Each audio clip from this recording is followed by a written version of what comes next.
Exploring the bizarre. Your e-ticket ride into the world of the paranormal. Strap yourself in as we traverse the universe exploring the unexplained. UFOs, ghosts, lost worlds, cryptozoology, as well as other dimensions. It's time to take back the night.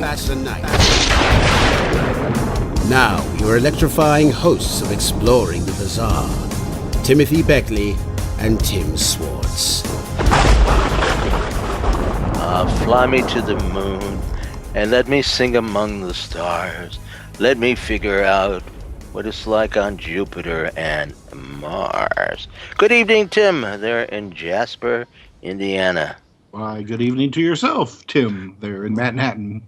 Well, you know, we have often been accused of being space cadets. Am I right? That's a nice way to put it. I've been called worse than that, but yeah, that's good. Well, I think tonight we have the real space cadets, the real star troopers with us, people who are here amongst us for some purpose, and we're going to find out what that purpose is, why they've come, and what their mission impossible is. Now, this is, I guess, known as the Starseed Connection. And, we published a series of books going back, I guess, a decade now, by the late T. Lomsink Rampa. Mm-hmm. Now, Rampa was purportedly, in his books, a Tibetan monk of a high order, and he had all these mystical experiences and traveled all over Tibet and so forth. But it turned out actually that T. Lomsink Rampa really wasn't a monk, and he was not physically born in Tibet like he claimed in the book, his books, and there were probably about 15 or 20 of them. The most popular one being The Third Eye. But we did a little research on this, of course, and going back to the early 1950s, he apparently had an experience where he was, I think he fell from a ladder. Is that the story, the way it goes, Tim? And yeah, he was outside pruning a tree, and fell from it, and he basically killed himself. And I mean, his wife was a witness to it. I mean, he fell down and he was dead for a short period of time. And when he came to, he was literally a changed individual. He was operating under a different name.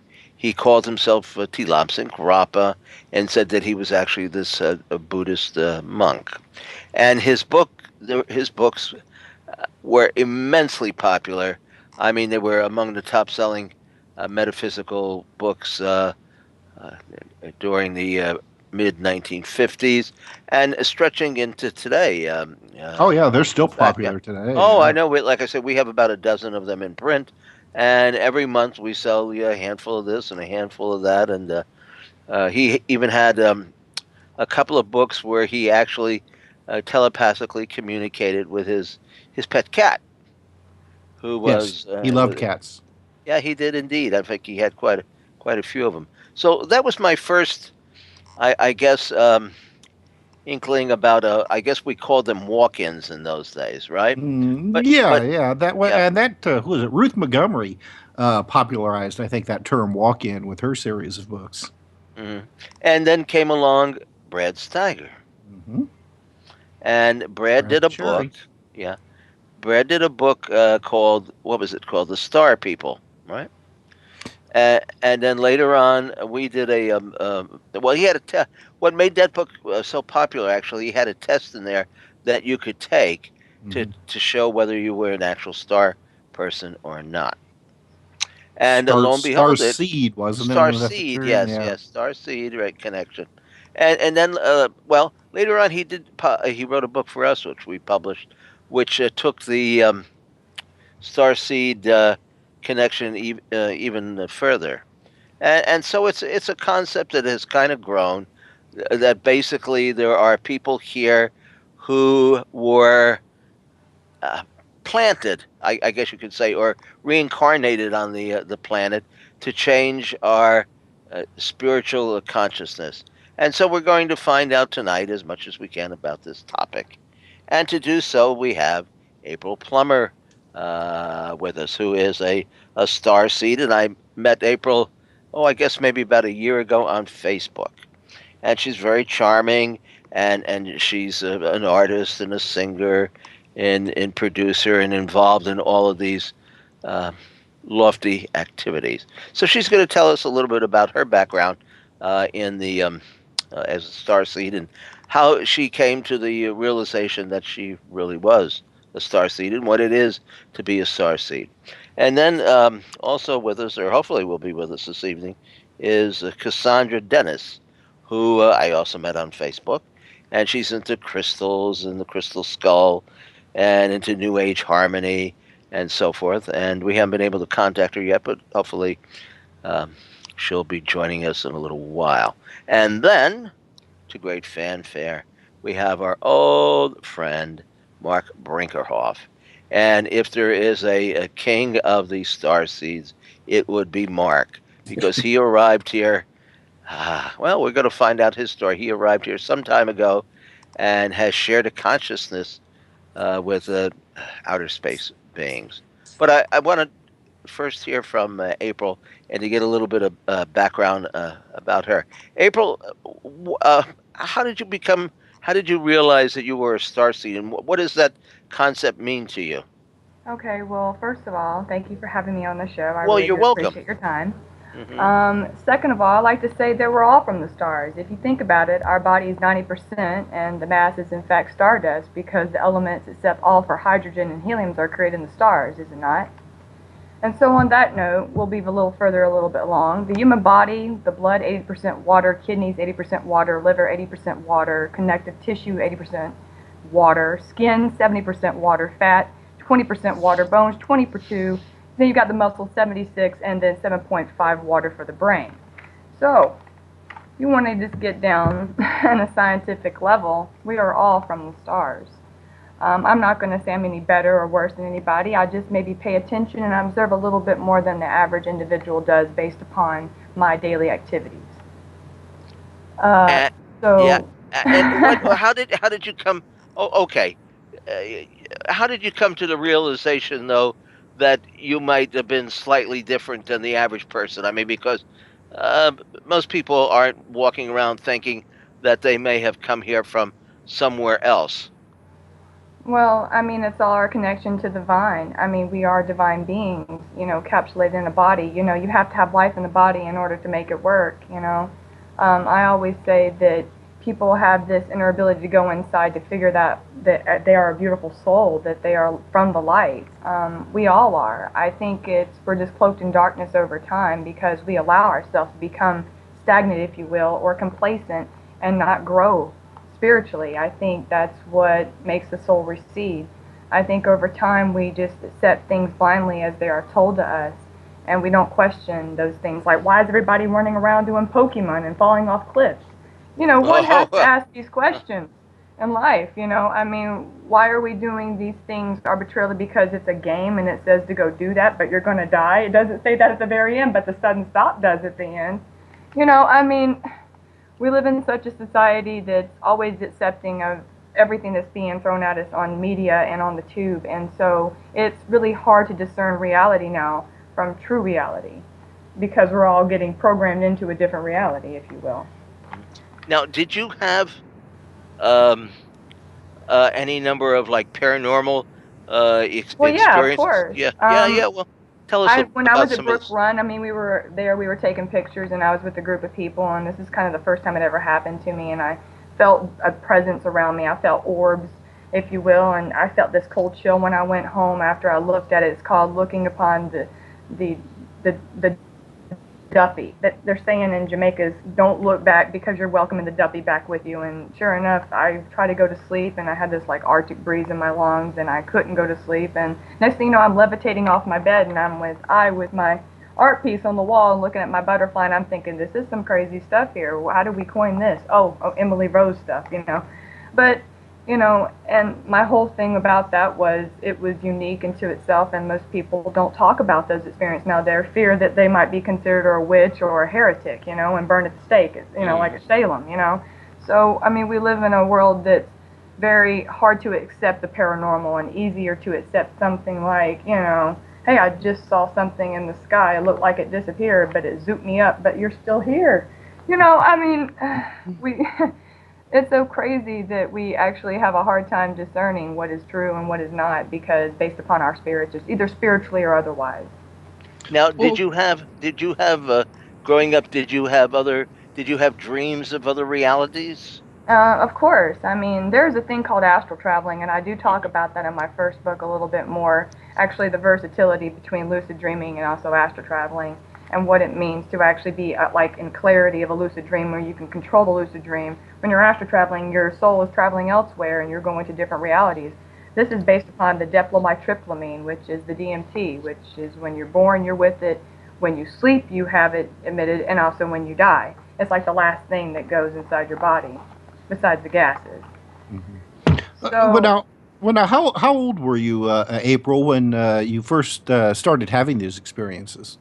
well, my first near-death experience is with the age of 8, and I can tell you it was definitely unique. And I told my mom about it, and then years later, she's like, "Well, I had an outer-body experience, and I was 21 and pregnant with you." And I was like, "Well, you didn't fly out the window and adventure other things, you know, you're outside your body." She's scared of heights. She's even scared of going outside and doing traveling the.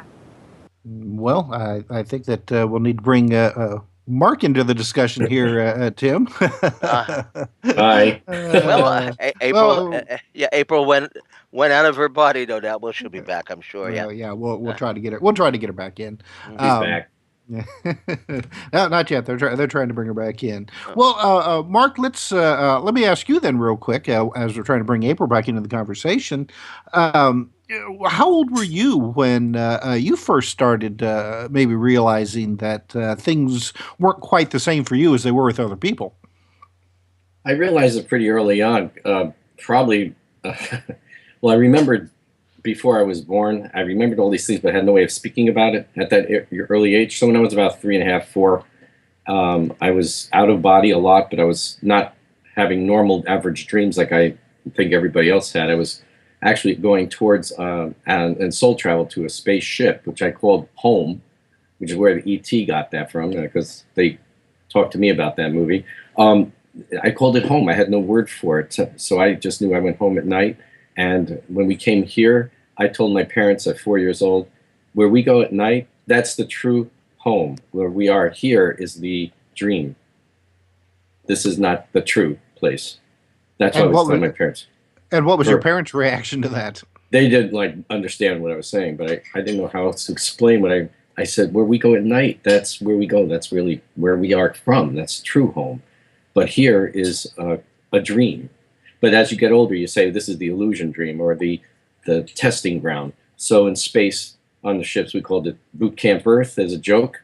And my friend Bryce Bond used to say the same thing. We used to kid around. Boot Camp Earth. This is where the souls are in training, and you could be advanced, and you could be advanced souls, but you could still go through the training you choose down here on the physical density, the low dense physical densities. But then the etheric levels and the higher etheric, and then to the higher dimensions.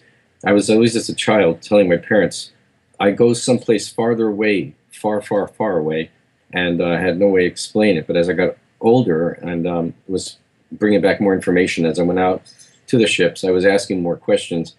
But I knew we were going there were 12 dimensions around in space, but there's deeper and farther out more than that, 22, 33, like that.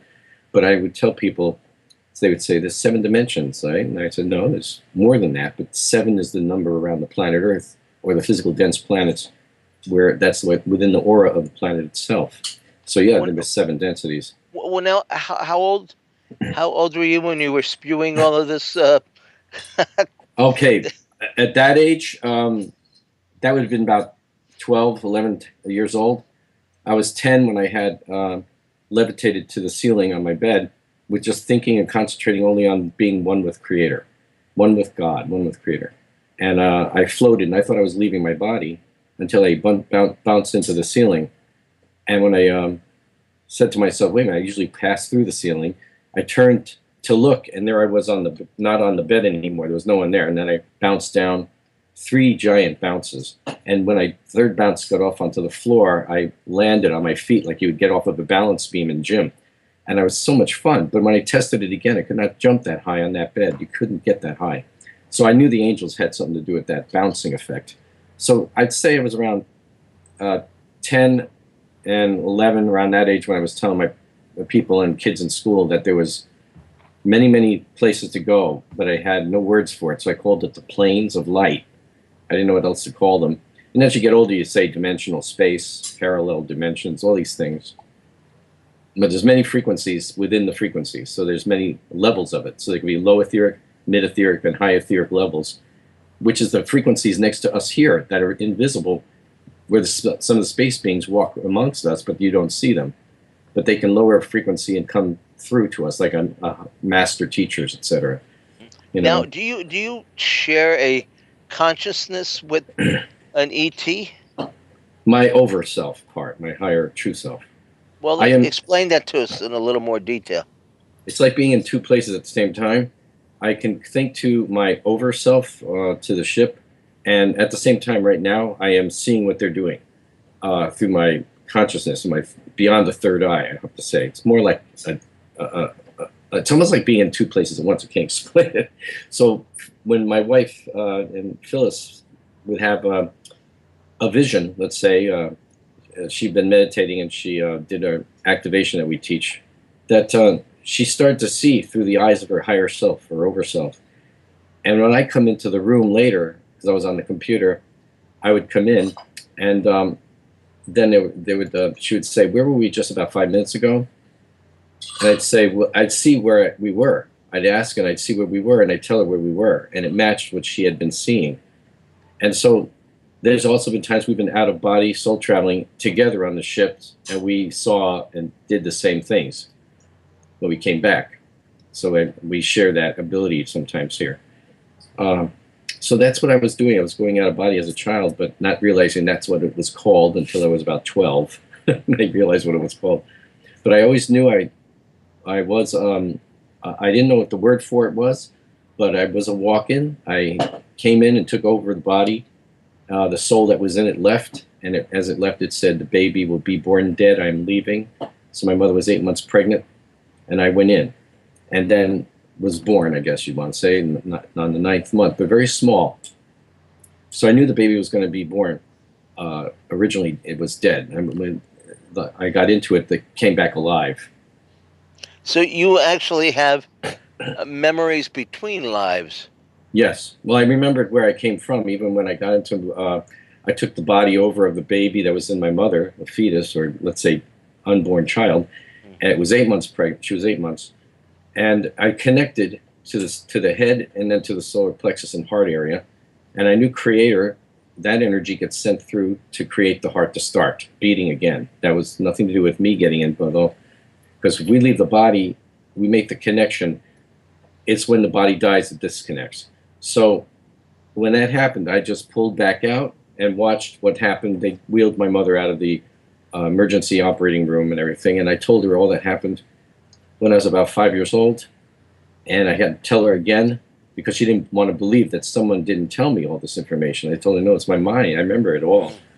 And it was all accurate from her and the things that they told my father and everything. So my memory is from another times in space, other times and places. At 4 years old, I was telling my father about the solar system. And he said there's no way I would know that information. But I clearly remember telling him there's more than 9 planets, because he asked me how many planets are in our solar system. And I asked him, how many do you say you have? He said 9. And I said, and he showed me on his fingers like 9. And I went, no, there's more than that. There's 12. And that includes the one that blew up. And he said, what planet that blew up? I said, the one that's between a giant big planet and a smaller one. He said, the asteroid belt. And I said, yeah, that's it. So this is at 4. I was telling him this. So were you including Pluto at the time? Yes, I was. And the space people include Pluto, yes. Yeah, that's a much maligned planet. Yeah, It's that certainly belonged. That was always yeah, one of my favorite planets. I don't and know there's why. other ones out there that are a little bit bigger, but they're just mostly frozen things. But the thing is the space beings, our friends and Ashtar's command crew and all the other alliances, they utilize these planets that are like frozen. They look like frozen balls of nothing out there. They're just solid, but they're inside them. They have the bases inside. I told my Kind of like my apartment in the middle of winter. yeah. And I told my dad when I was a kid, I said that, there's people inside the moon because I've been there and they're not human like, but they look some of them look human, but there's different beings. And when I met Ingo Swann, I told him what I saw, and he said, of all the people on planet Earth he's talked to, he says, no one's seen what I've seen. He said, I saw exactly what he saw when he went to the moon. I went there in 1958 and went behind the moon when I was in the spaceship in 1958 at 5 years old. So we went back behind the moon. I saw what's back there. I was in the moon at other times as well as soul travel and other times in past times of visiting. So yours is the face I've seen on Saturday nights. No. No, so I'm just saying that this is the thing. It's like all this memory, and I saw dinosaurs. So I knew about dinosaurs at 5 years old. My father had to get me a book on dinosaurs. And I was telling them what they all do. And I even said to them that they are not like lizards. Some of them were more mammal-like with warm blood or a mix of sort that might have been a missed species right now, but it doesn't exist maybe. But as time went on, I've always said that, because I saw them, they're in the ocean, in the cold waters like Nessie, they have fat on their body. And so these are not like snakes or alligators.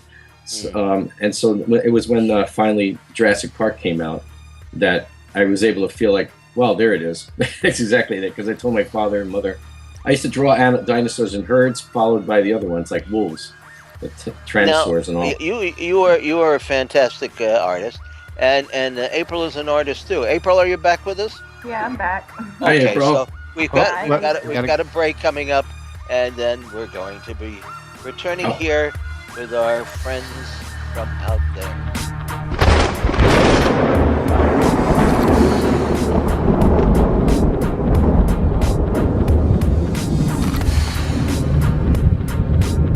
Exploring the bizarre. Every Thursday night at 7 p.m. Pacific, 10 p.m. Eastern. Now back to exploring the bizarre with two of the most electrifying researchers in the paranormal. Your hosts, Timothy Beckley and Tim Swartz. Well, how about Tim leading us in a chorus of Ball of Confusion? No, you don't want to hear me sing.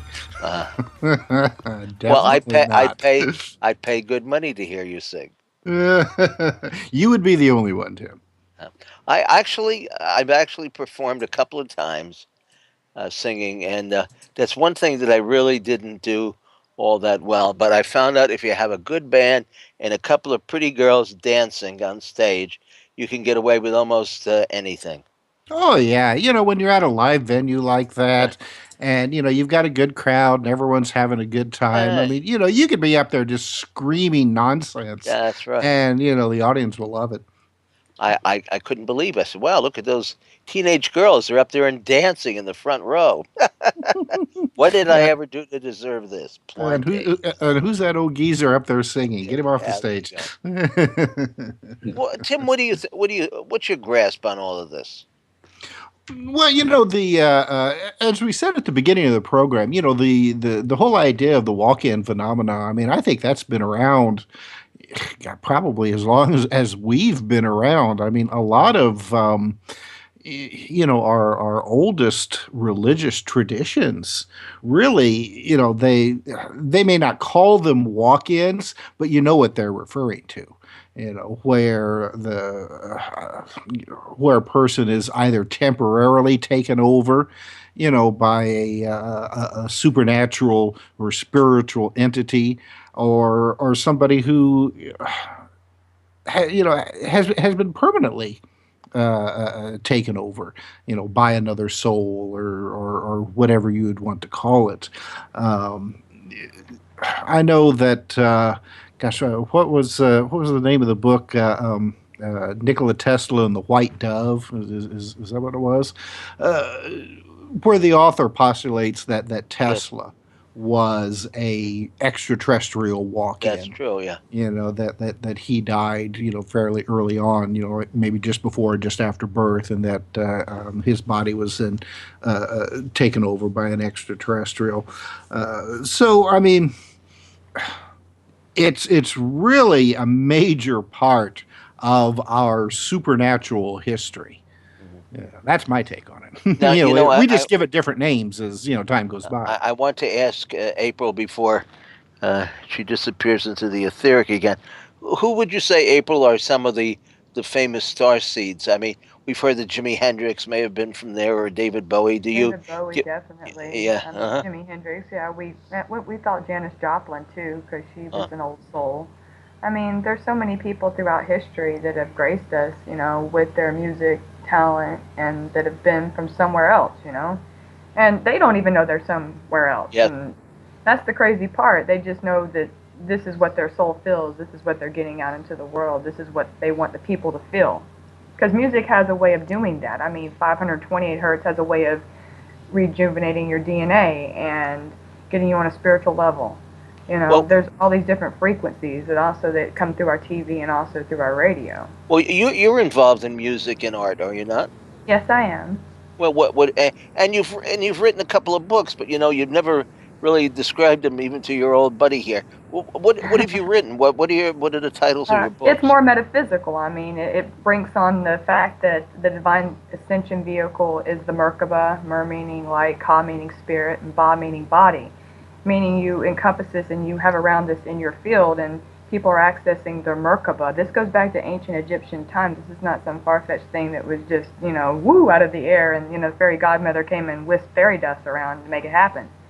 This is something that has been around for the Ascended Masters for quite some time. I mean, it even goes back to Hindu times, too, as well. So, and Tibetan, definitely Tibetan, because they knew about their vibrations and how to raise it.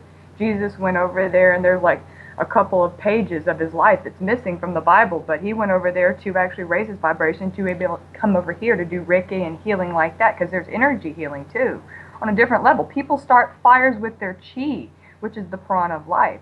And these are ascended masters that are showing these people, these humans, these subhumans, whatever you want to call them, integrated into a system of the matrix where he's telling you can't do that, but you can if you raise your vibration. And what's keeping our vibration down is what I really want to get into. It's the Well, go ahead. GMO. Go It's the ahead. Monsanto. It's the killer corporation that I talk about in my 4th book. It's the dioxin. It's the pesticides. It's the Roundup Ready. It's all these things that are making us sick because the big pharma / pharmacy wants to buy into the corporate belief that you take this and it's cured. No, there's no profit in the cure. I've lost 85% of my family members to cancer. I chose a different path holistically, doing superfoods. And I'm going to let you know right now, I'm 37, but I look 25. That's because I know how to take care of myself, but I also study biology and the mitochondrial genes too as well. So it boils down to how much you really want to raise your awareness consciously and how much you want to get involved in changing the world. And where you want to see it going, because we all have a voice. We all have something to say. We all have a story to tell.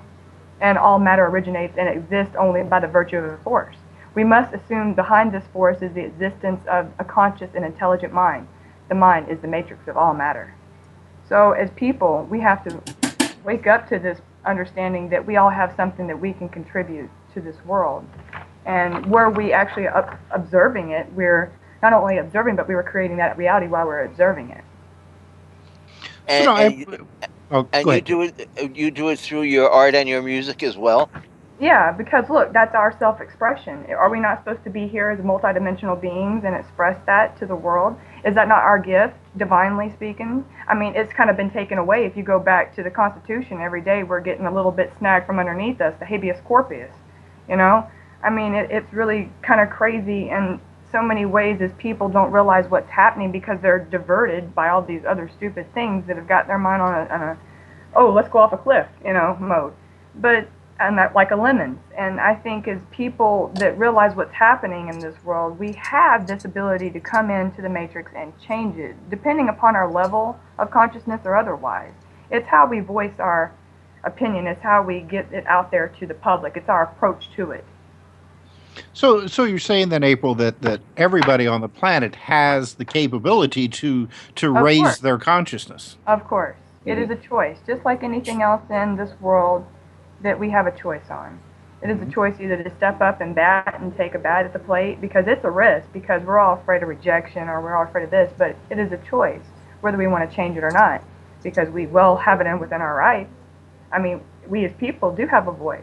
I mean, it's sort of getting taken away, and 9/11 was from the Patriot Act, so, and that was slowly getting pulled from underneath us. But do people want to become consciously aware of vaccines and what they're doing to the children? Naglysis is actually creating cancer cells and formation within the body, and these beautiful doctors that are holistic are dying left and right and center, being murdered because of their holistic knowledge. No people really want to know that. They want to know what they've been told and sold and bought, because we've been hoodwinked. We all have, when it comes down to it. As we are as people, we we buy into corporations, we buy into the brand, we become the brand, we become the tube. So Well, it almost sounds like, Gabriel, that you're saying that there are people out there who are deliberately trying to keep people down, to yeah. keep that enlightenment from enlightening. Well, look at the music industry, how it's changed over time. It's not become as light as it was. Remember in the 80s it was great, and now it's like, oh wow, it's getting darker and crazier, and people are starting to do weird satanic shit on the stage, and there goes Madonna, an empress, and but she's a part of the Illuminati too. And even Tupac spoke about them. So yeah, we live in a society that is definitely mind controlling the masses, and to say otherwise would be kind of crazy. Do you think about it? You have all these people that are willing to follow people with the pyramid sign. What does the pyramid stand for? The all-seeing eye. What does the all-seeing eye go back to? Eye of Ra, Eye of Horus, a Ouija. So you want to get technical and you want to break it down, it goes to the hierarchy. Well, what about now? Now we talked to Mark a little bit during the first section of the show, and about his earliest recollections. Now, April, do you remember the time? I mean, between your current life and what went on before you made it to Earth? Yeah, I mean, there's bits and pieces. I mean, I've talked about Atlantis. I have Atlantean stones here, Laramere, which is actually a very high vibrational type of stone. I also do jewelry wrapping, essential oils, dream pillows. I mean, there's nothing that you can't do while you're here. You're not a limited being. The only limits you allow is to put on yourself. But yeah, I went back and I did art pieces actually about the Lemurians and how we were taken over by the Dark Lords, like a negative energy took in and took over, and that was that. And the Merkaba was said to be around at that time where it could help people ascend to a higher level. But then you also got the Hollow Earth too as well, where there's Admiral Byrd. Now you're talking our language. Right, which I'm related to Admiral Byrd, and because of Pocahontas, my grandmother, before she died, she was into genealogy, and she let me know that I was related to her by my 26th, 27th cousin down the line. And okay, so the Smiths, you have Admiral Byrd that's talking about the diary of Hollow Earth and how it came to by Shyamala, and he journalized everything and he wrote it down and he let people know about it. And people want to also, say, oh, but the beings can't exist on that level. But there's a lot of things in this world that exist that we don't know because we can't see them, because they're on different planes of reality. There's multiverses within the verse of the parallel that we are in right now. So to say otherwise differently, even science has proved this. Quantum theory, quantum formulas and formulations can definitely prove the existence of this too as well. It's that string theory, M theory. You've got so many different theories now. Mm-hmm. I've always thought that the whole idea when people talk about the UFO phenomena, especially the nuts and bolts crowd, who says that this is these are extraterrestrials, they're physical beings from other planet, and I just always just thought that that's a rather simplistic explanation. That that we're dealing with something that goes really way beyond what our minds can really grasp. The words just basically fail us.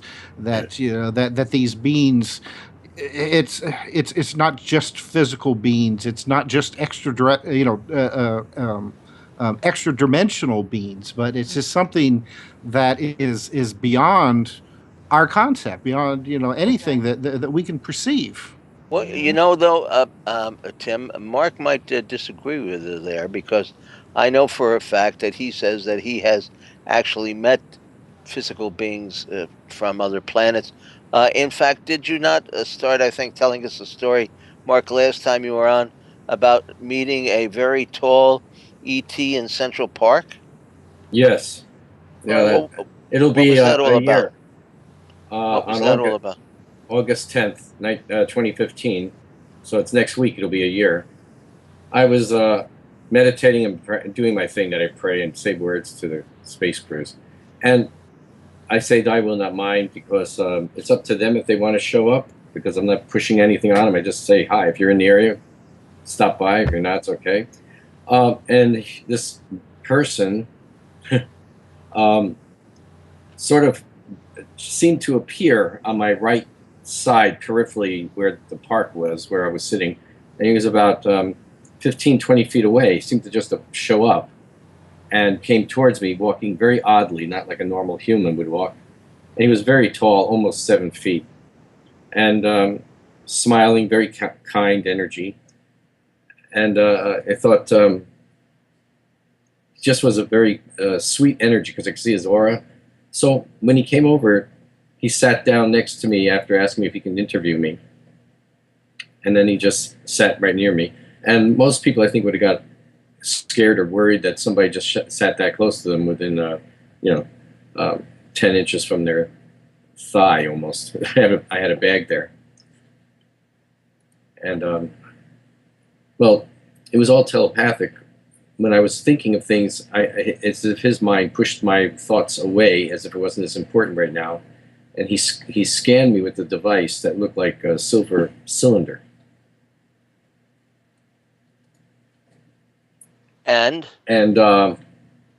as he aimed it towards me. He had a silver cylinder. A little cylinder about 3 inches long, estimating about an inch diameter. He held it between his thumb and his forefinger of his right hand. And what was the purpose of that? Well, to make it look like a microphone, he was going to interview me, but there was no holes in it. Okay. It was just solid chrome like silver. And what did he say he wanted to interview you about? Nothing. He just said, I said, well, what would you want me to talk about? And he said, how about what is happening right now? And my first thought was right now at this moment, or right now on planet Earth, right now in America, right now in New York. So I just started talking about things that were happening around New York at the time, including Donald Trump and Hillary and everything that was happening. But I didn't want to get into that because I'm not into the politics stuff. I don't do that. But I just said, this is what's happening. And he just smiled, and he would take his right eyes, he would look at me, then he'd look up to his right to the sky, and then look back at me as if he was trying to tell me to look up. And when I did look up, there was nothing in the sky, but telepathically I felt, well, that doesn't mean anything. They're usually invisible. And he did this scanning while I was talking. He had this fake microphone in front of me. Then he moved it around towards my head, towards my tummy, all within 10 inches from me, never closer, roughly about that far away. And then he'd come back towards my face with the microphone thing, but I knew there was not a microphone. There was no holes in it. There was nothing there. So it only had a very tiny, thin, micro-thin wire coming out of the center of it in the back at the bottom, and it went under his right lapel. Even though that's where he took it from, there was no bump on his chest. He had his strange business suit on, not like an Earth suit. It was a silvery, shiny gray, and it was very hot, and I thought to myself, he must be sweltering in that. He had a white shirt on, but it was open just a little bit at the collar. So when he was finished, he said I said, I don't know what else to speak about. And he had said, it doesn't matter what you say, as long as I keep you talking. And I thought that was an idea for the energies, because if they keep you going with the speaking, you get the frequencies from your voice and through your body and aura. And so he was scanning me to prepare me to be teleported, which happened, say, 15 so minutes later after he left. And I watched him walk out of the park, but he never left the park. He dematerialized because I was watching him walk by trees, and you could see his whole tallness by the trees, and all of a sudden he was not there. And any people he walked by didn't react to him, including dogs. So I thought he might have shown up just for me to be physical because I shook his hand and everything. Yet maybe he allowed other people not to see him, because they've always told me those will see who we want to see. And they've always said we come to our own. So people out there listening who have any kind of ET connections, there's people who are very affiliated or feel affiliation with the beings that resemble cats or lions or even the horse, the lizards or the dinosaur look, reptilians and these others, saurians, and then the human-like ones, the Pleiadians and Venusian, etc. Well, I want to ask April, and I'm sorry to interrupt you, but I want to get April before we get disconnected again. Have you ever met anybody in the physical that you thought was from somewhere else? Yeah, I mean, I ran in, well, one time, and it was just kind of just a bizarre thing because you could just tell he was cold and he was a reptilian, because reptilians are amongst us. I mean, they're the bloodline of the Illuminati. And, I mean, I'm pretty sure most people would know this if they did their history. We do talk about the tears and most of everything nowadays associated with that, especially the Queen Elizabeth. We call her Elizabeth. But anyway, beyond that, and it was a cold feeling. It was a negative vibration. It was something that would just suck your soul in and be unforgiving and shoot you right back out. I definitely run across different type of energies here. I think we all do, and I'm pretty sure when you could sense of an aura of another person and what it's like when you run across them, you can sense good energy versus bad energy. We all was there something about his eyes though that tipped you off? Or? They were very cold. They were very ominous, if I will. Even though we're blue, and I'm attracted to blue-eyed type of people. Ooh, we don't want to mess with him. Yeah, that kind of feeling. And I got the heebie-jeebies, and I left. I got out of there. Under what circumstances did you come across him? I was actually working for a company doing the Omni type of promotion for the new video that cast where you could actually talk to people in real time and stuff, and the Yumi, and it was something that I'll never forget because I just remember feeling cold all over my body, like this chill, like he stared into my soul. He could like see in the depths of it, and it scares the living crap out of me because I'm also empathic. I take in, I absorb that energy, and so I got chills. It's like the first time I think I've ever felt anything that chilling. Now, would you say, I guess you have in a sense, that there is a cosmic war going on between good and evil on this planet? And yeah, it's called the Invisible War. I mean, it's a spiritual war. I mean, we're all in a spiritual war. I mean, think about it. We're trying to all survive in a world, that's been telling us this or tell us that, to believe this, to believe that. Well, what is discerning the truth from what actually the truth we've been told all of our lives? I mean, in the textbooks, Tesla's not even in there, and he's got over 700 patents, and I put that in my fourth book too. And Einstein, he was a patent clerk before he became the genius that he always was. I mean, people fell a lot to get up another time and do it again. So we live in a world that's very hidden behind the scenes. I mean, even the music industry nowadays, it's being hidden, subliminal messages and the covers and then the magazines. And if you look at it for what it truly is, then you will be able to see through the facade. But most people aren't looking to see through it. They're just looking to be entertained by it.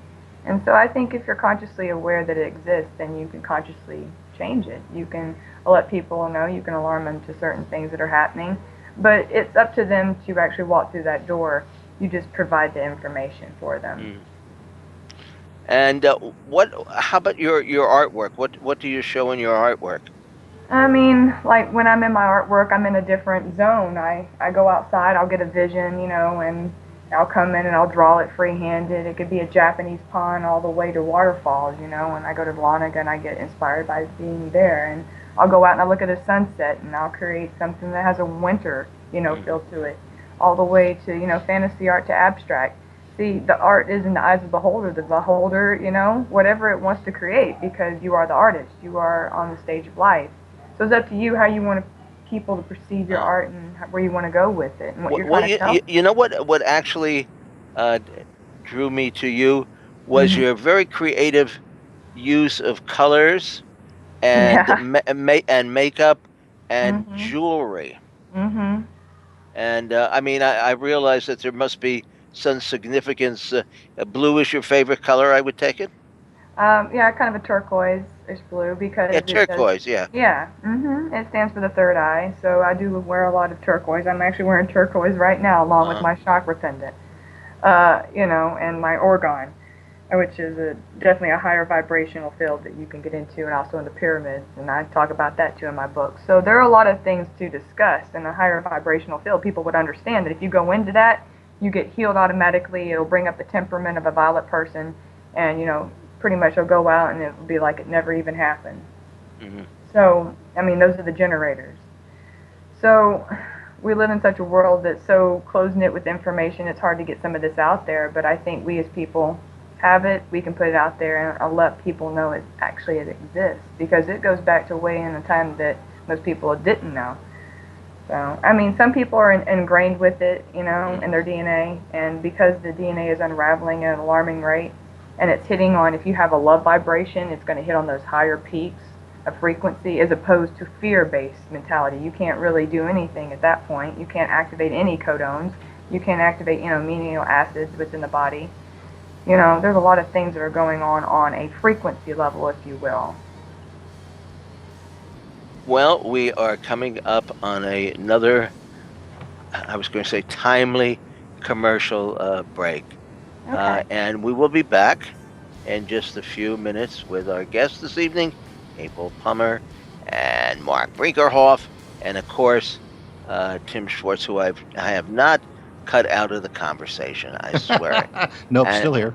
okay, and this is Tim Beckley, and you are listening to the most popular show in the whole world of the paranormal, Exploring the Bizarre.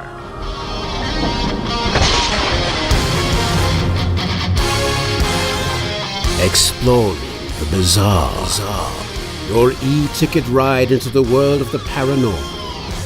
Strap yourself in as we traverse the universe exploring the unexplained.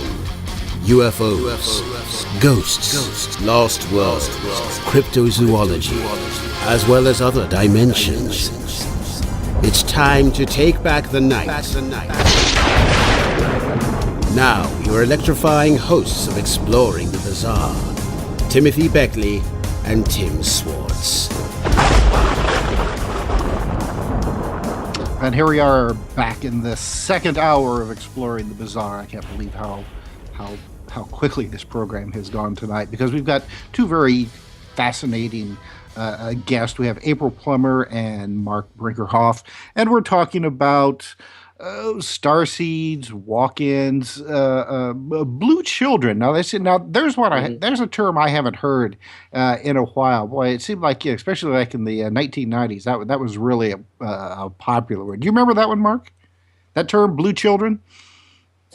Well, you're not talking about like crystal children and stuff like that, are you? Yeah, they were. Or, I heard or do you to mean crystal blue people? children. Yeah. Well, blue people, but there were parents who, gosh, there used to be like all kinds of forums of parents who were talking about their, it basically. I mean, they were talking to about like starseed children, but they called them blue children, children that from a very young age, much like the starseeds, seem to have more intelligence, more spirituality around them, almost from the very beginning.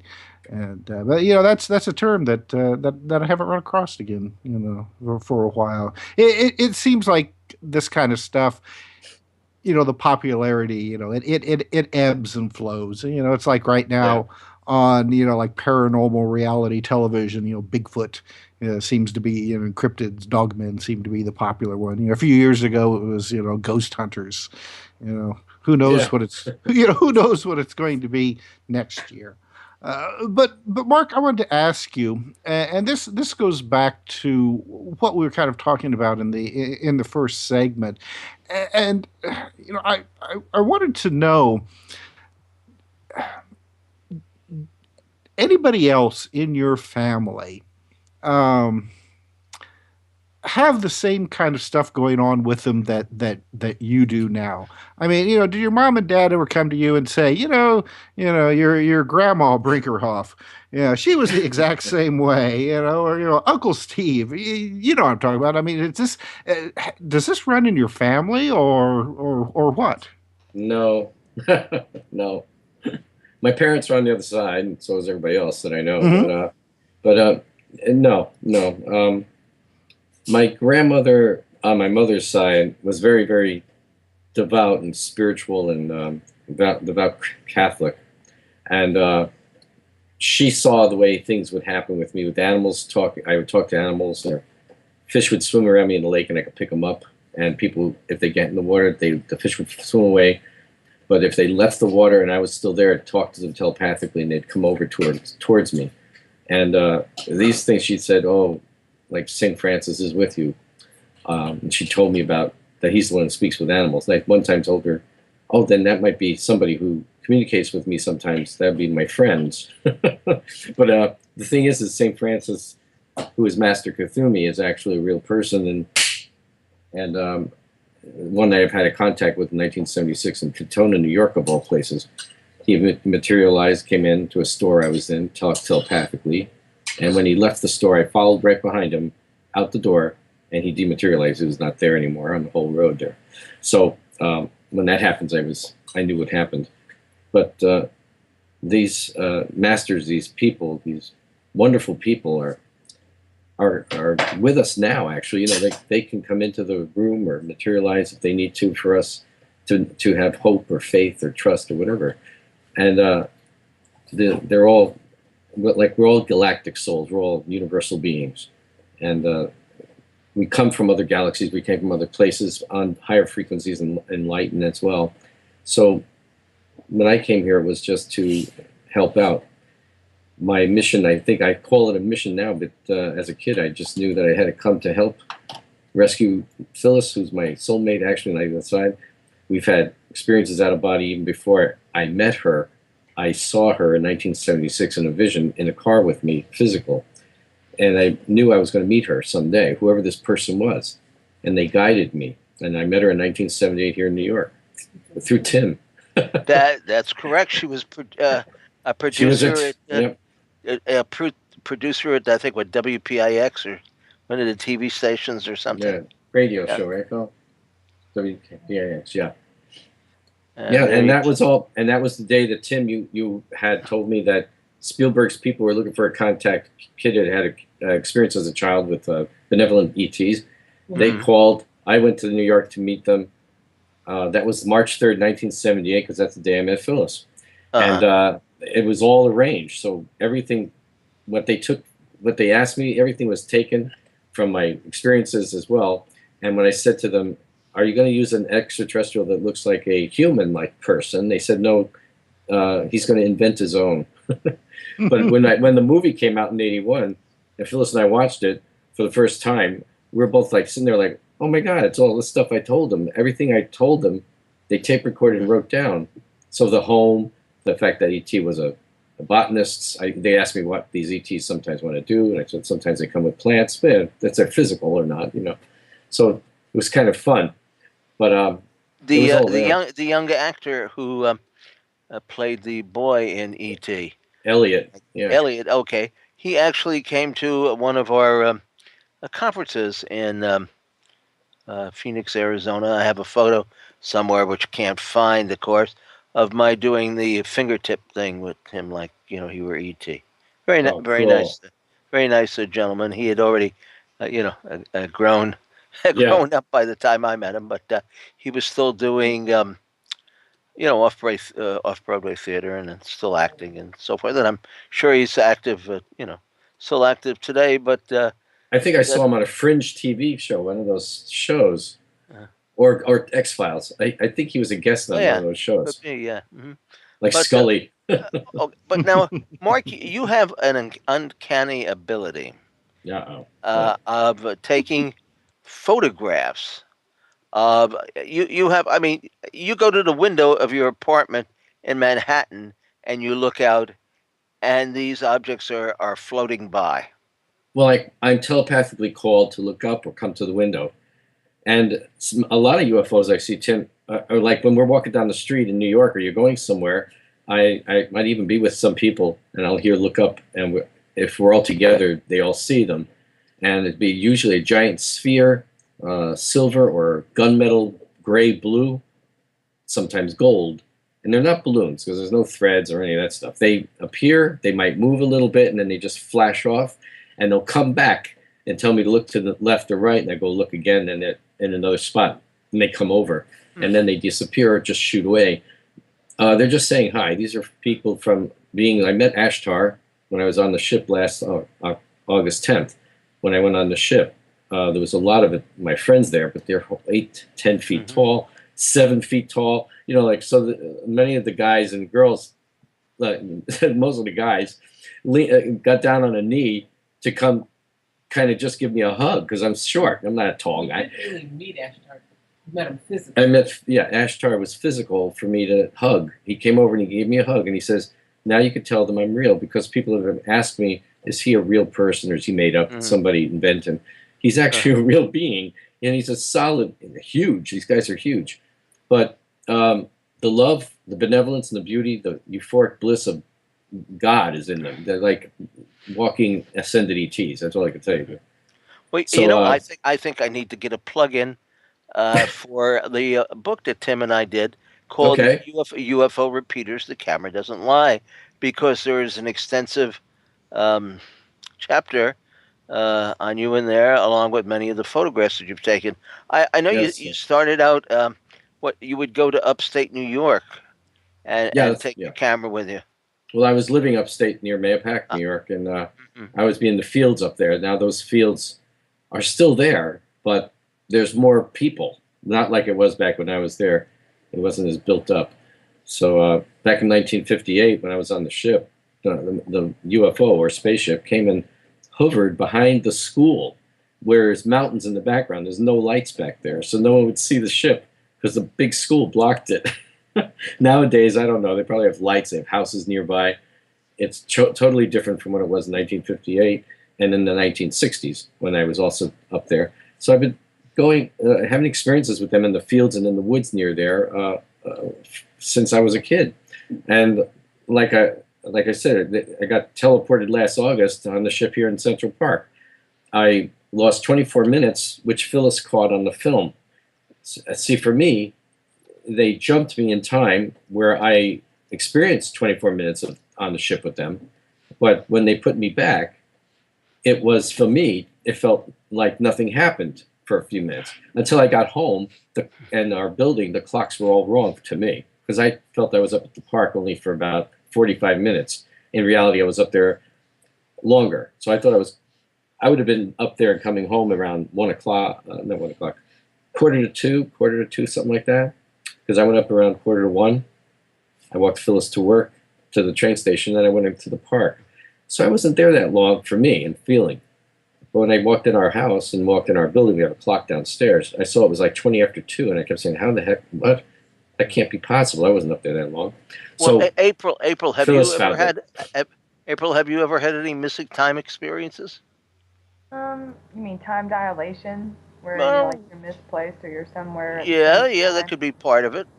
A couple of times. I get deja vu a lot too, or you experience something you experienced it before.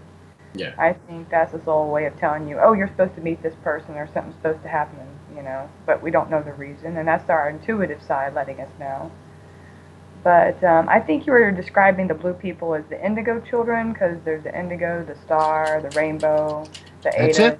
That's it, exactly. That's what I thought, yeah. Okay, so Yeah. I just wanted to make sure I was on the right page with that. Yeah, there's different starseeds here at this time that are trying to help us send the energy and bring back the vibration of the Atlantean times. We do this by meditating. It's the 100 monkey effect. We all meditate, 100 of us, you can change the world. That kind of thing. So you get 100 million people meditating at the same time. Just imagine global consciousness on a larger scale. If we all did that and raised our vibrations of awareness, and put us in the love vibration instead of the fear vibration. Now, April, everything and run. what what do people think about this? I mean, how prone are you to talk about your interests and activities? Oh, I'm always talking to people about what Yeah. they can achieve, and what they can put their mind to. It is a matter of focus. We do focus our energy. We're all energy, and so what we put our focus into is going to be manifested by that focus. Anything applies, where it's either art or we're just doing a dance or we're singing in front of an audience, that's still energy that's being supplied. I mean, it's equivalent to a 100-ton battery, and just imagine what you can do to harness that energy if you put it in devices or shirts, and threading. And they're doing right now in the universities. They're going above and beyond. They're taking people and putting them on the dance floor, and they're harnessing that energy every step that they take on the dance floor. So just imagine if we are energy and what it can be supplied to. And if people took their energy off of Pokemon and put it on something else, it'd be, something different. You can create Mhm. anything in this world. The whole thing is that we are co-creators. We're spiritual beings living in a material world. I mean, there's songs on it. We are spirits in material world. I heard that today. I was in the car getting gas. Not in the car doing the gas. I got out of the car to do the gas. But, I mean, we live in such a, it's really a rat race, with everything going back and forth and trying to keep your focus on everything else. And people can't keep their focus on a lot of things nowadays. If you ever sit in a room with somebody and it's like, I'm right here, the light's on, yeah, you have to ask that, because people are in different places in their lives. And so, therefore, we're going to be distracted if we're distracted by all the things that they're putting out there for us to be distracted by. Hmm. Imagine, if you have a lot of people that are on a different kind of wavelength or they want to change the world for the better, and then you have this other people that I don't care, I just want to do this, and every day I want to do that, but what's that going to get you in life? Nowhere. You got to take an active stand, and I think right now on the spiritual connection on the side of it, it's the kundalini, it's the rising of the kundalini, it's a spiritual energy that lies sleeping in the body and aroused through either spiritual discipline or spontaneous to bring new states of consciousness. And I think that's what we're experiencing right now. And this is Sanskrit for either snake or serpent power. I mean, it goes back to our medical signs, with the serpent rising.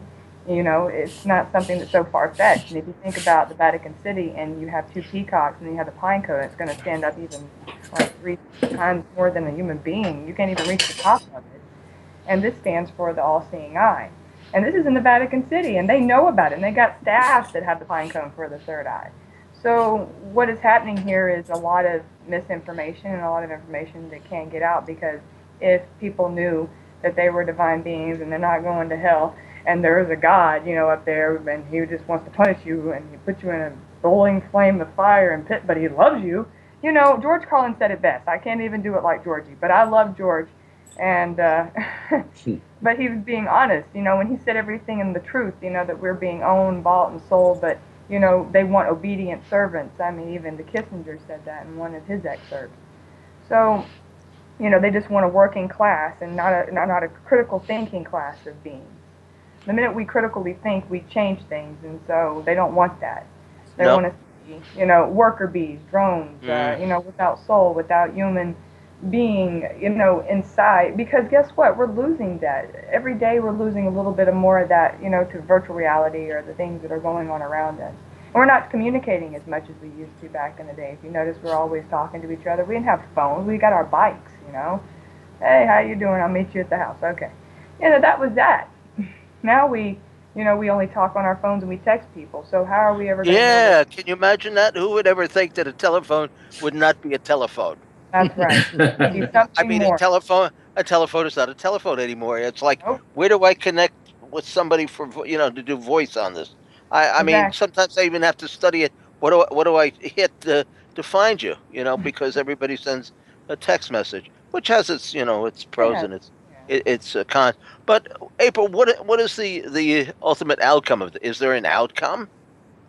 Well, the outcome is we just have to be aware and awakened to the things that are going on around us. I think as people, like I said, we have the ability to change it. If we want it to change, we can step up and we can, take the bat and say, I'm ready.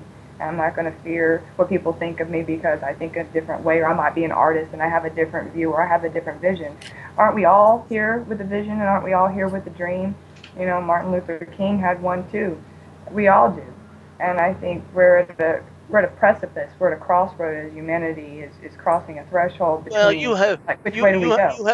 you have a particularly positive attitude Hmm. on all of this. I'm not so sure.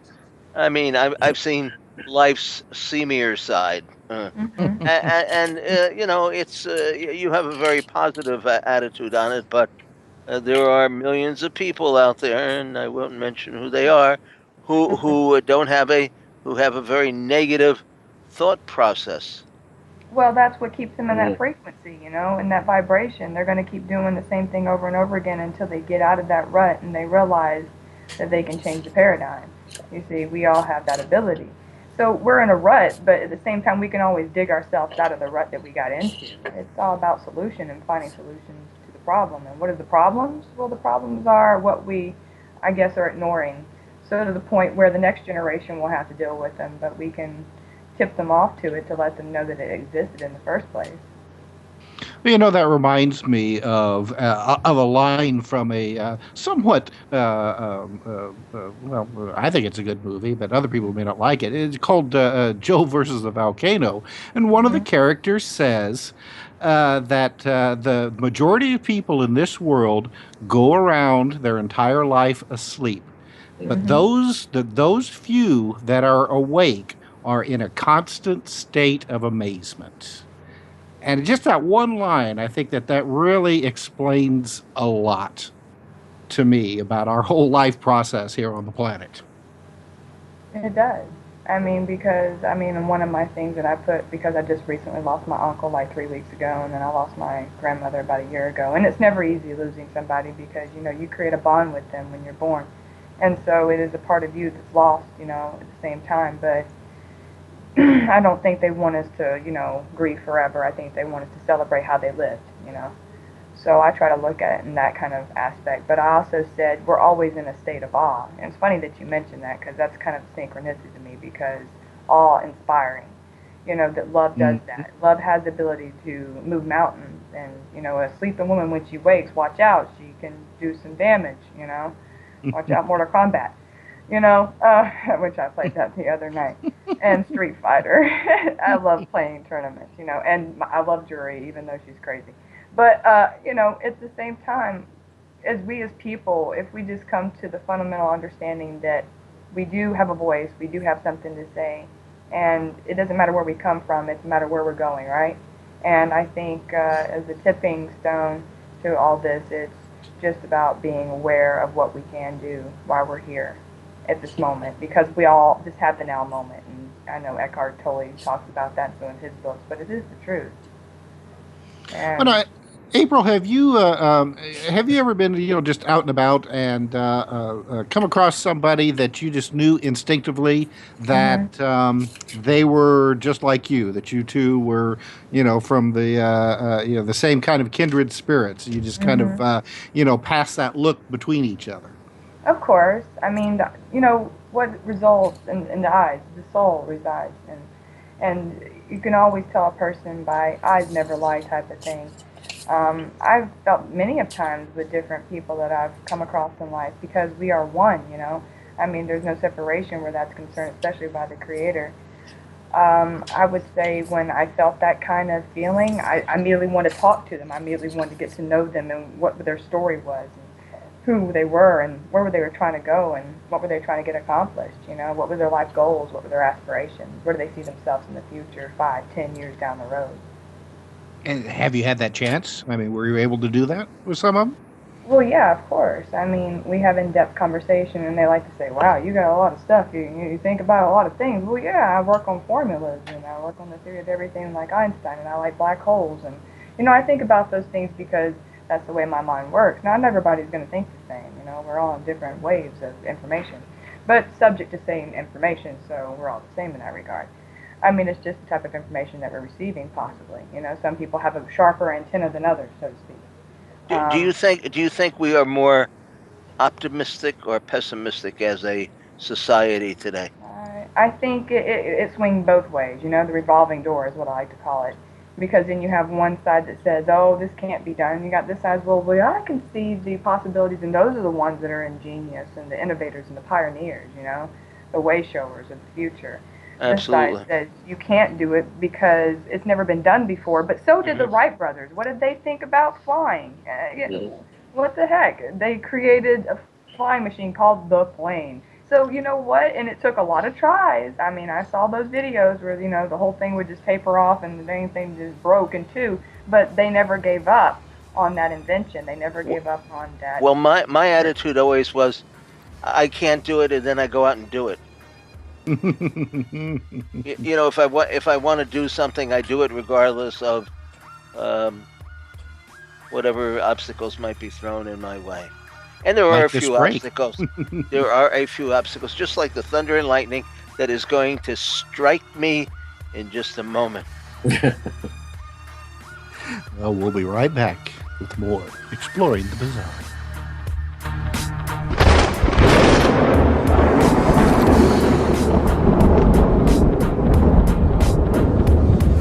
Now back to Exploring the Bizarre with two of the most electrifying researchers in the paranormal. Your hosts, Timothy Beckley and Tim Swartz. What lovely gentlemen they are. Yes, I swear. they are. I love them both. You know, Tim, we've had a great lesson in cosmology this evening. I mean, for a good extent, we have these shows, and we hear about Dogman, very popular recently. We've had shows on the dreaded Men in Black. Mark, any MIB stories? Huh. Have you been silenced? No. Never. Never. You are of the opinion that all these space brothers are friendly? No, not all are. No. Oh, they're not. The ones that deal with me are, but I would say the ones that there's some physical people like humans, and they walk among us. They might be working with our secret military or whatever, but some of them are just like people. They're not even telepathic. Some of them are. So, like the ones the one that Ingo saw in California, a female, very tall female. When he looked at her, he told me he could feel her energy. He knew she was ET. But one of the guys that took him underground when he was doing the tests ended up being there too. And Ingo says, "I thought you were following me." And he says, "No, we're watching her." And he said to Ingo, "Do not look her in the eyes too long. She will scan you, and then she can get dangerous if she wants." So this is what the guys were warning Ingo about back in 1970s. So there are some that are scientific. They're here to do things that they're here to do. They're here to learn, like going to a university. They're here studying stuff or whatever they're learning. And I just know that if they're working alongside some of the physical people here on Earth, I don't know if I want to trust them totally. So when I'm seeing UFOs in the sky or people are with us in spaceships, I tell them, do not flash your lights at just anything going along in the sky, because you don't know who's there. You don't know who's in them. I'm flashing to those I know. I've seen spaceships I don't flash anything at if they're red. And the red, I was warned as a child, they told me stay away from anything that goes dark red. If you see dark red, do not think to them at all, because it's usually a lower beings or the physical density beings, or maybe a gray.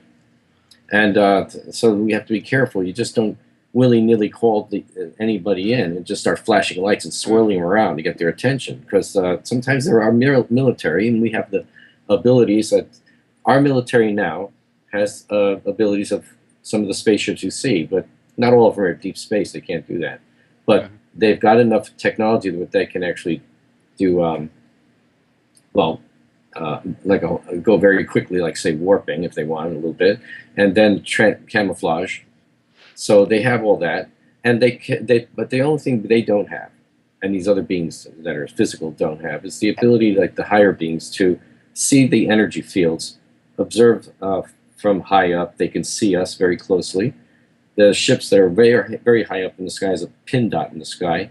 I tell people, if you see them and they stop for you, say hello out loud or telepathically, and that they can see you from the same perspective that up there. They can see, like reading gum wrappers on the floor ground. They could see us. So I always say wave to them or just say hello, because they can watch us. Now they can also see our energy fields. With the physical dense ones that are more like working with our military types, they don't see that. So they were doing experiments as well, like the Greys. I don't want to get into any of those guys. Mark. Yeah, Mark, you went to England with a mutual friend of ours, Bryce Bond. Now, we just recently published a book. I had found I guess I would say an old manuscript, but a manuscript that he left me about some of his contacts in the UK. It's UFOs Key to Inner Perfection. We had put out an original edition without the UFO stuff, and he unfortunately passed away from a brain aneurysm about 2 weeks before the book was published, which I felt very sad about it because he was looking forward to seeing that book come out. What happened? I know in the book UFOs Key to Inner Perfection, Bryce talks about his UFO encounter in Warminster, which was a sleepy little British town where an object that got the monocle of the Thing kind of appeared for 10 years and scared people and uplifted people and intermingled with their lives. But what happened to the two of them? Did you have the two of you? Did you have an experience with Bryce in the UK? I had experiences with my friend Mike Oram in the UK. With Bryce, he was doing something in London. I was in Warminster. He came by Warminster with his friend, a lady he knew, and we talked and we had a little visit, but we didn't. Nothing happened with me and Bryce in the fields because we never went skywatching together. He went back to wherever he was staying. He visited Warminster and then left.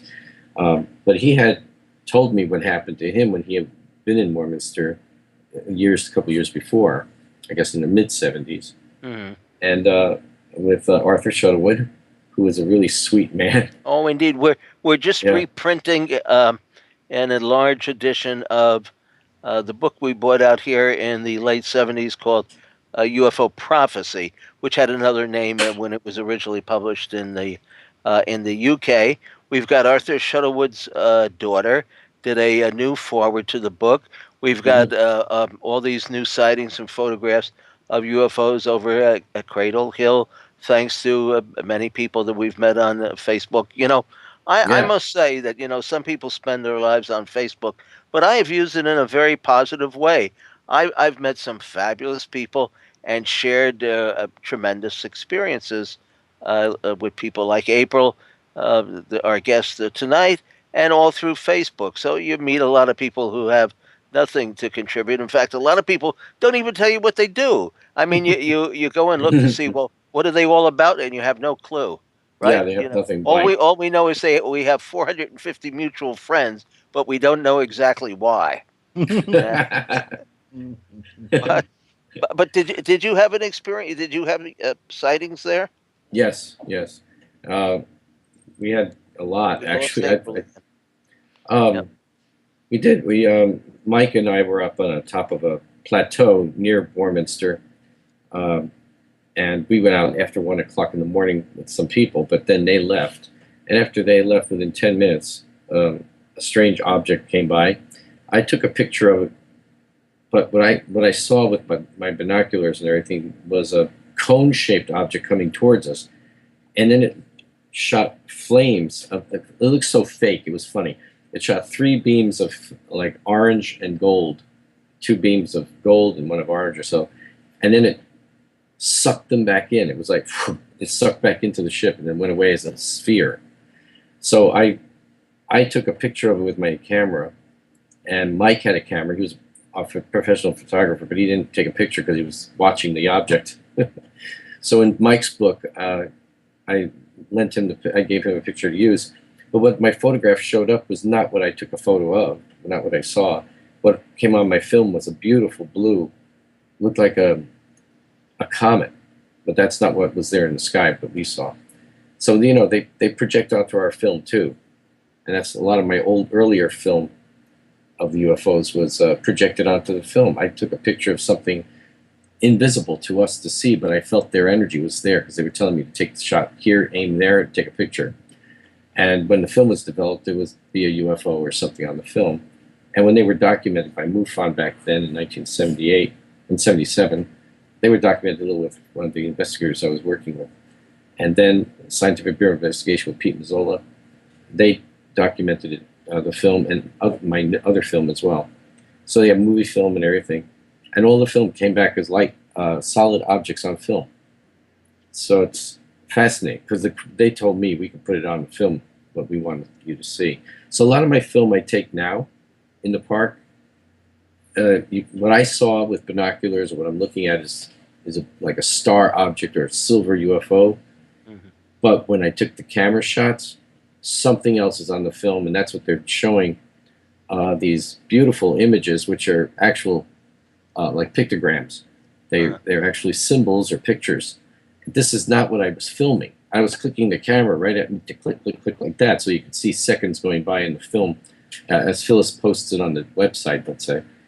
But what I was looking at in the camera was like a star-shaped, reflecting, beautiful silver object, and so it looked like beautiful. They have the ability to morph.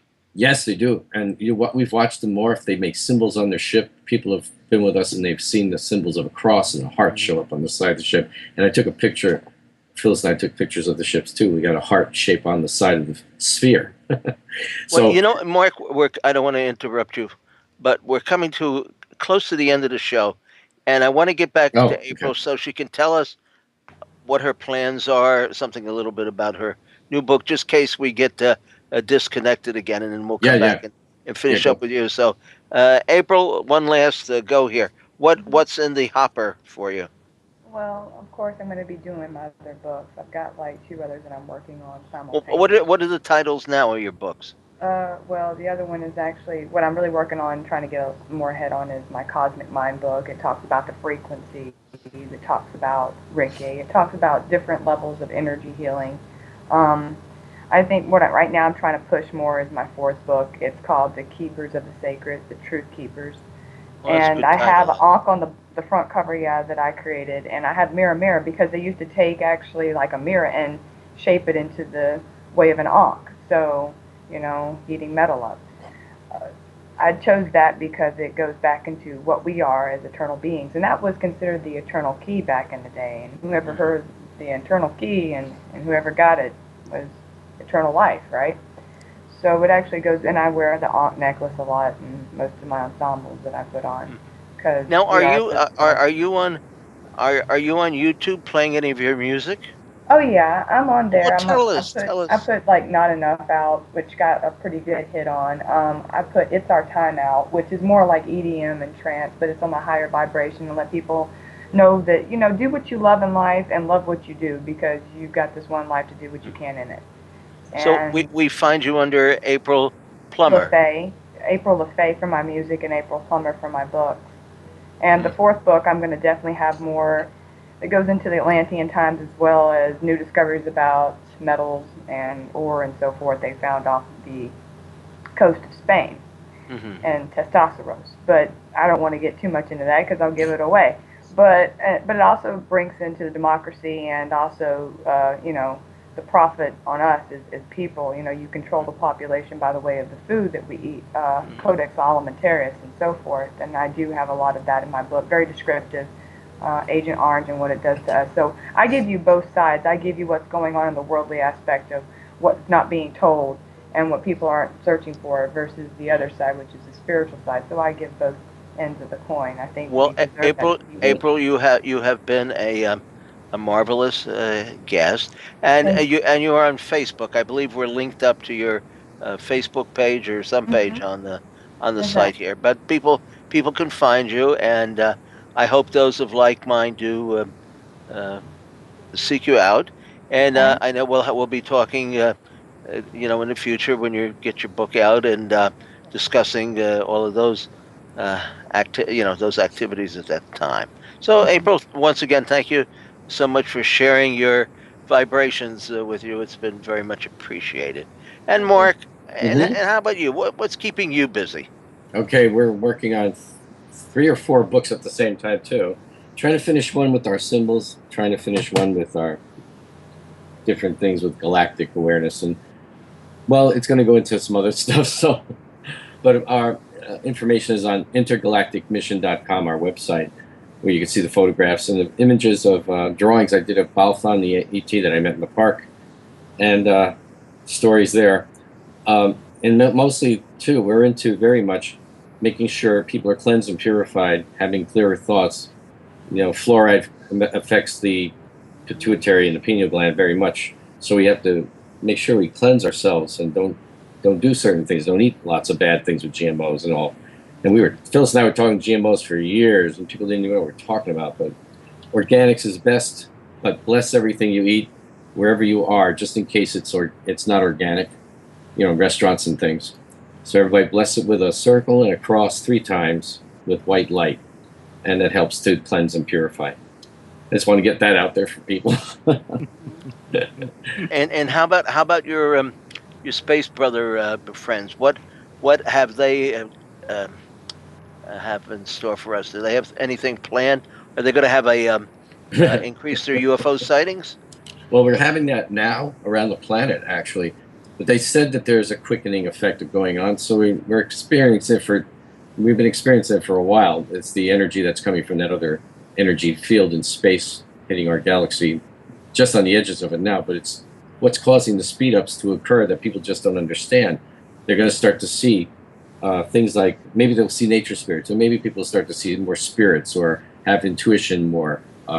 We are being distracted constantly by all this stuff around us, including the energy from TVs and Skypes or whatever these things are, like all these, not even just Skype, you know what I mean, computers, games, these games the kids are playing and everybody's playing. These are all distractions to keep us away from focusing on Creator. We have to stop being into the habit of all these things. Like if an addiction becomes this strong addiction, it pulls us away. So don't drink a lot of booze, don't do this and that, but do everything limited, You limit Mark, don't you think that a lot of these distractions are deliberate, though? Yes, they are. Yeah. It's like that we talked about with April earlier. Yeah. There seems almost to be an effort to try to keep people, in the dark, Exactly. as drones, mindless, and asleep. Right. And Ingo talked about it too in all his books on the secrets of power. That they don't want you to know your power, so they have all these things going on around us to distract us. But when people start thinking for themselves, they're starting to open up consciously. Then the out-of-body travel. You can't just awaken things. You have to. Sometimes things happen to people. They just have an awakening in themselves. I know there's a lot of people trying to force awakenings, which isn't a good thing to do. We should have natural awakening as well. So how you do that is to keep yourself cleansed, keep your thoughts on high vibrational things, like focus to Creator, focus on good, not be distracted too much into negative movies or negative blood, things that show a lot of killing.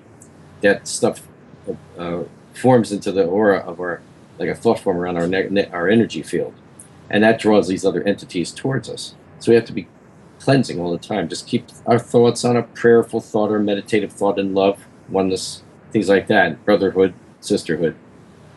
And the beings on the high levels have always said, they look at the energy field. They can tell when people are into bogged down stuff, like too much negative stuff, or like focused only on money and wealth and greed and just ignore people. And they also can see when the energy field goes light blue, purple, to a white and gold. And those are the ones they know who are more awake or waking up. So we have to focus on that around our energy field. White line.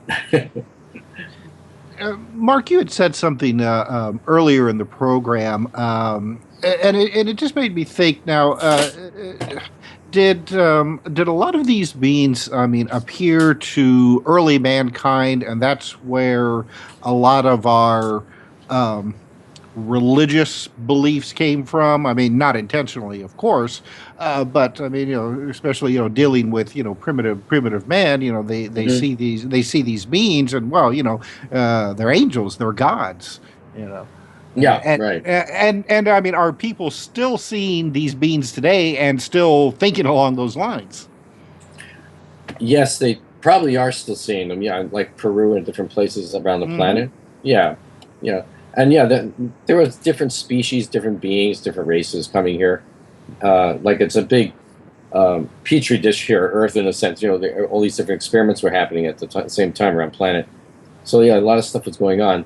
So yeah, you could see how the primitive people at the time or would have thought they were like gods, and they allowed them to think that, probably so they can work with them in some way, or in some cases manipulate the people and the populace at the time. See, I think a lot of these ancient beings that came were not all just trying to be good. They were trying to get things from planet. It was a resource planet, and I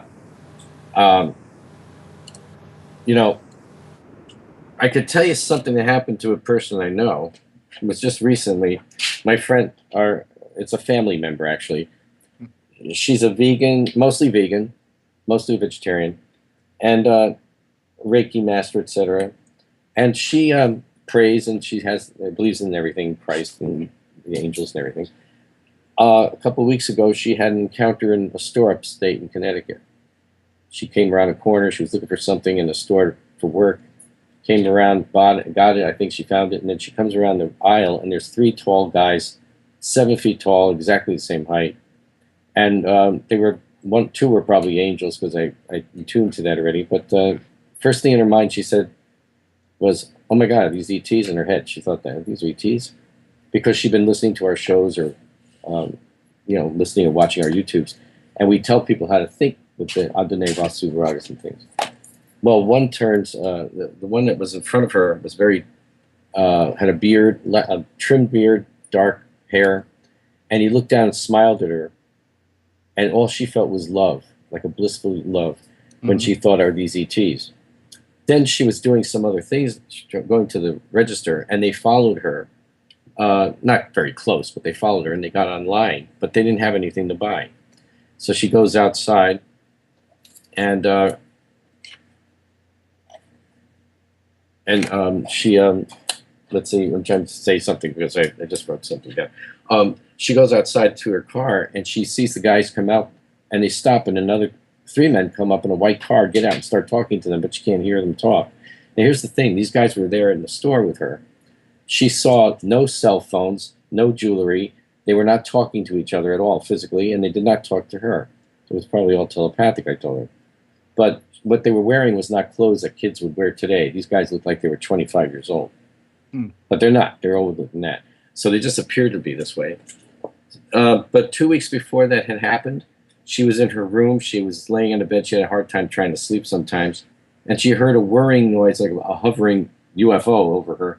And she only has a house that's an apartment that's on the ground floor, and there's another apartment above her, and that's it. And I said, "Did you go outside to see?" She goes, "No, I don't have to." Wait. She said, "Do you think they were coming to get me or bringing me back?" And I said, "It could be all of the above." But that was the thing. She always responds with love. So she had this encounter, and I think this is another thing about the quickening energy that the space crews have been telling me about, is that this can happen to anybody now. They said, be on the lookout, and they said, get used to it. We're going to start meeting people. I mean, I met one in the store a couple of years ago, 2 years ago, a tall blonde guy, very tall. I saw him come in the door, and he looked at me. I was on a cash register. 1 minute to end the show. I was at the register, he comes right on me. There you go. All right, okay. But next time we'll have you back on soon. And I want to thank Mark, you for coming on and sharing your vast intergalactic knowledge. And I also want to thank our special guest for the evening, April Plummer. And I do hope people go to her website and buy her books. And of course, you have some very nice artwork for sale, Mark, and a lot of other products. And where can they go again? Intergalacticmission.com. And also I have art on markbrinkerhoff.com, but that's just artwork to show. Well, it's some fabulous artwork. And don't forget about Tim and I. That would be conspiracyjournal.com and Mr. UFO Secret Files on YouTube. And good night and bless you all, Cosmic Space Cadets. You've been listening to Exploring the Bizarre with hosts Timothy Beckley and Tim Swartz. They're taking back the night by jetting non-stop across the cosmos in search of the truly bizarre and totally unexplained, with you as their co-pilot. Thursday nights at 7 p.m. Pacific, 10 p.m. Eastern, on the KCOR Digital Radio Network. For more information on exploring the bizarre, and hosts Timothy Beckley and Tim Swartz, check out their KCOR Digital Radio Network page. Follow their YouTube channel at MRUFO 1100. Exploring the bizarre.